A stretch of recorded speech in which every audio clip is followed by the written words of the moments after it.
UPA के समय 60 रुपए का पेट्रोल होता था, आज 107 रुपए का है। इंटरनेशनल मार्केट में तेल के दाम गिरे हैं, मगर हिंदुस्तान में तेल के दाम, पेट्रोल के दाम कभी नहीं गिर सकते। इस देश में पेट्रोल और डीजल के दाम बढ़ते जाएंगे।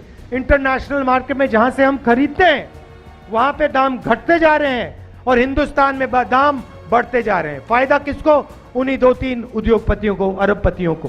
पेट्रोल 60 रुपए का मिलता था, आज कितने का मिलता है? 107 रुपए का मिलता है। और जहां भी नरेंद्र मोदी जी जाते थे, जहां भी बीजेपी के नेता जाते थे, महंगाई की बात करते थे, मगर आज महंगाई की बात नहीं करते। पेट्रोल